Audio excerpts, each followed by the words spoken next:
As always, my pictures begin with expansions, so for the next 30 seconds or so you can watch along as I create the expansion for this picture. I'm stitching it together manually instead of using photo merge. And now I'm using the lasso selection tool to copy and paste the second dancing fairy onto the picture. And I'm going to create a layer mask and paint away where I don't want the layer to appear. And I'm just going to keep painting away so that it blends in totally with the background. And also the remote was in my right arm in this layer, so I'm going to use a different arm and I'm going to composite that onto the picture to hide the remote. Then I'm going to transform the layer and make it smaller while holding down the shift button so that the hand matches up even better with my body. And then I'm going to erase away totally from the layer, and then I'm going to paint back in after hitting the X button so that I'm painting with white on top, and then I have my hand in place and it looks pretty natural. You wouldn't look at that and think, oh, that was a composite. Like, it looks like that was my actual hand in that picture.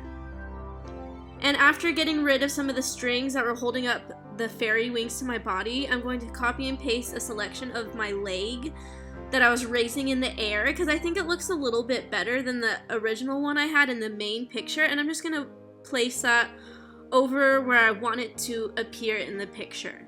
Then I'm going to create my layer mask and erase away at the layer where I don't want it to appear in the picture. So now it's starting to blend a little bit better and the picture is starting to come together, which is really exciting. Next, I'm going to use the lasso selection tool to copy and paste the third dancing fairy onto the main picture, and then of course create my layer mask and erase away so that it blends in perfectly with the background. And as always, my photographs are always a square composite, so I just cropped the picture into a square, and now I'm going to copy and paste pictures of larger wings that were photographed up close, just so I can have bigger wings than how they originally turned out from the main pictures that I shot. And I'm just going to composite that onto the main picture, create my layer mask, erase away, paint back in, erase away, paint back in where it's needed to be done. And then I'm just going to do that with the other Mandys. I'm going to use these pair of wings again, but make it look like a different pair of wings altogether, if that makes sense. And I'm just going to transform that layer and make it smaller, and I'm just going to find the right place for it. Then of course create my layer mask and erase away where I don't want the layer to show up, and then after I'm done doing that, I'll hit X on my keyboard to put white on top on the paintbrush tool so I can paint back in the layer. And I'm just going to keep on working on cleaning up the image and doing the most perfect job I possibly can. I think I'm using a pretty soft brush, not too soft, probably around 30% pixels. And I'm just continuing to clean up the image a little bit. I'll fast forward this part so I'm not just rambling on the whole time, and you can kind of just watch along a little bit too.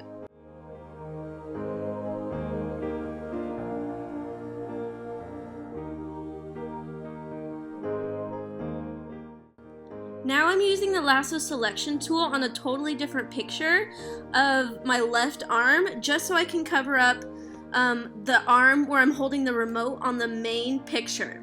So I'm just going to reduce the opacity of the layer so I can actually see where to place it, and I'm just going to place it on top where I think it looks best. And then I'm going to transform the layer a little bit and then rotate it sideways so that it matches up even better. Make it a little bit smaller, place that up even better, and then I'm just going to erase away totally from the entire layer after creating my layer mask, just like I did with my other arm. And then I'm going to paint back in after I hit X on my keyboard to paint with white on top on the paintbrush tool. And now that I've done that, I'm going to bring up curves and bring the right side of the line down so that the highlights are reduced and that the color tones match up perfectly.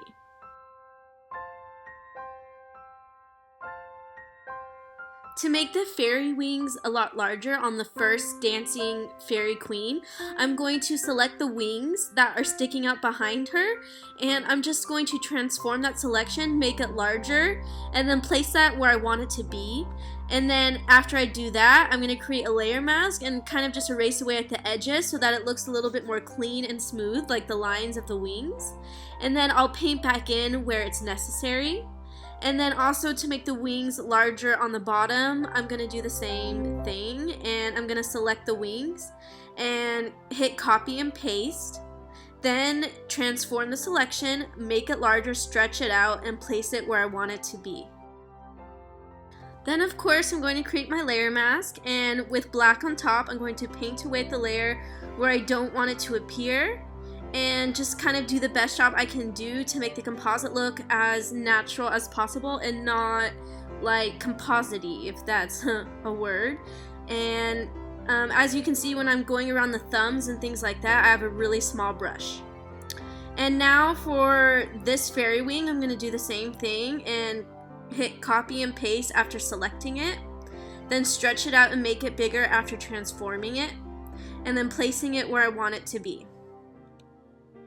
Then of course, like with the other layers, I'm going to create my layer mask, then paint away where I don't want the layer to appear.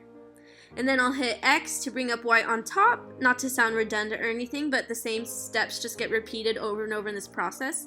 So after I hit X, I'll just paint back in, and I'll have a really small soft brush, especially when going in between the hair and close to my body. Now that my entire composite is finally in place, it's my favorite part where I edit the colors and tones of the picture.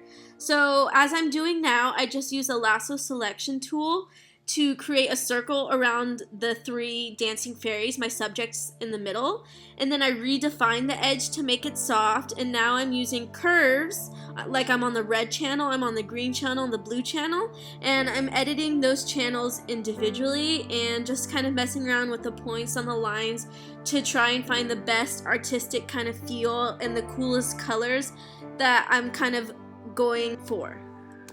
So now I'm going to add kind of a vignette to the picture, but I'm not going to darken it too much. I'm just going to mess around with the highlights and the shadows on the curved channels. And once I'm done with that, I'll bring the image into Lightroom and adjust the VSCO, the VSCO features a little bit, but we'll do that a little bit later. As you can see on my curve lines, I like to add a lot of points because it just allows me to have as much control as I can possibly have over the colors, lighting, tones, highlights, and shadows. So that's something I definitely recommend doing, is just adding a lot of points and just hitting Control Z a lot to see your history. Now I'm going to add a gradient, and you can see which gradient I'm picking. It's the one in the top in the middle. And I'm not gonna change the blending mode. I like how it is. I'm just gonna reduce the opacity of the gradient, and I'm gonna click that layer on and off so you can see the before and after. And you can see it just kind of softens the picture a little bit and kind of gives more warm tones. Now I'm on my selective color adjustment layers, and I'm reducing the cyan of the yellow pictures to make the field a little bit more red, and I also added more yellow to the yellow colors just to add a little bit of a more painterly yellow color kind of effect. And now I'm just gonna scroll down the list of colors and see what needs to be adjusted. And now I'm on the blue colors, and I'm just going to mess around with that a little bit and see what needs to be adjusted. And I'm going to add more cyans to the blues. I'm going to reduce the magenta, and then I'll also make a lot of other changes that you can watch along as I speed it up and slow it down. Often when I'm on the white layer of the selective color adjustment layers, I like to add more yellow to the whites and reduce the cyan of the whites. And that'll kind of add a more red, yellow, kind of soft effect to the picture, which I really like, and again, looks a lot more painterly. Now I'm on my vibrance tool. I just added a lot of vibrance and a lot of saturation, and I'm clicking that layer on and off so you can see the difference. And I just started using the vibrance and saturation tool a couple months ago, but I've become obsessed with it, and it's usually the step that I do after I've used up all my curve layers and selective color adjustment layers. It's my last kind of color tone that I like to do, and then maybe I'll create a layer mask and erase away a little bit from my skin so that my skin isn't super saturated. And now I'm reducing the noise of the image. Sometimes I'll just reduce the noise of the skin of an image, but in this case I'm going to do it to the entire picture. just because I think the ground, the field, and the background with the trees would look really good with that noise reduction. And now I just created my layer mask, and I'm erasing away from the noise reduction where it appears on my dresses, on the 3 dresses, and also on the fairy wings, because I don't want those details to be muddled and kind of blurry. And now that I've done everything I normally do in Photoshop besides adding the textures, which is the very last step, I'm going to bring my image excuse me, into Visco, into Lightroom, VSCO. It's a great feature. That's what I use to edit the colors and tones of my picture after editing the colors and tones in Photoshop itself. And you can just kind of watch along as I make certain changes, like I'm reducing the contrast, for example. I'm adding a little bit more saturation. I'm adding a vignette. And after I'm done editing in Visco, now I have the image in Photoshop, and I'm comparing the before and after changes from the VSCO from the original Photoshop edit. And now it's the last step. I love adding textures. So I added a few textures from my favorite account from Flickr, Les Brumes, and you can search for it. It's really easy to find. And I also use a set of textures from Brooke Shaden's Promoting Passion textures, which I'm new to using but really, really love. And just like with Brooke and many other photo artists, I like to desaturate my textures completely so that they're black and white before I place them onto the main image. And after I change the blending mode on the main image, then I'll add color back into the texture by bringing up curve layers and then messing around with the RGB channels, which I'll be doing for about the next 3 textures in this tutorial. Often I use different blending modes for textures, but on this specific one I'm using hard light as the main texture, and then I'm just going to reduce the opacity and fill of that layer so that it's not super apparent and doesn't like muddle the picture completely and be a little bit over texturized, because I don't like to over texturize too much. And now I'm painting color back into the texture like what I was talking about by bringing up a curve layer on the texture itself. And now these are some of Brooke Shaden's textures, which I was talking about earlier. I really love them. I think they're really cool and unique, especially the ones of, I believe it's called the House of India 2 are the ones that I like the best. And for this blending mode, I'm also using hard light. And usually my go-to blending modes are soft light, hard light, and screen. I don't believe I use really any others. I know Brooke uses a lot more, but those are usually the 3 main ones that I like to use. And then now I'm creating my layer mask, and I'm erasing away from the texture a little bit so it doesn't show up a lot over my skin, because that's just not the look I'm going for. And then I'm gonna erase away from the texture just a little bit more. And now I believe this is the last texture I'm going to use on this photo, and unlike with the other couple of textures, the blending mode is going to be a screen blending mode. And then I'm going to bring up a curve layer after changing the blending mode to screen, and then I'm going to darken the curve layer so that the texture shows up even more. And I'm just clicking that texture layer on and off so you can see the before and after difference. And now I'm going to paint a little bit more color back in. I'm also darkening the texture layer again just a little bit more. And then I'm also reducing the highlights to give a softer quality to the picture. And now I'm back on my vibrance and saturation tool and just adding a lot more vibrance and saturation.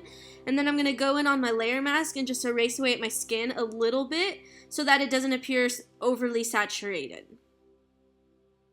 And now I'm adding some exposure, some lighting to my face, to my arms, and I'm going to do that for all 3 Mandys. And notice that I also created a background copy layer so that if I make any mistakes, I can definitely create a layer mask and erase away, or I can also reduce the opacity and fill of the layer, which I believe I'm going to do. And I'm just clicking that layer on and off so you can see the difference of how the lighting looks. And I also reduced the opacity and fill a little bit of the layers of the exposure so it's not, the lighting wasn't super intense on my face and body. And yes, I'm finally done. Congratulations if you've made it this far. I applaud you. This is what the image looks like close up. This is the close-up detail of the picture. This picture was actually created for a fantasy novel that my sister is writing, and I'm collaborating with her by providing the images. So I created this picture actually just for the content of the book, which is really exciting and special to me. So I'm excited for that book to finally come out and hopefully be published and be picked up by someone. Thank you for watching this tutorial with me, and I'll see you guys next time.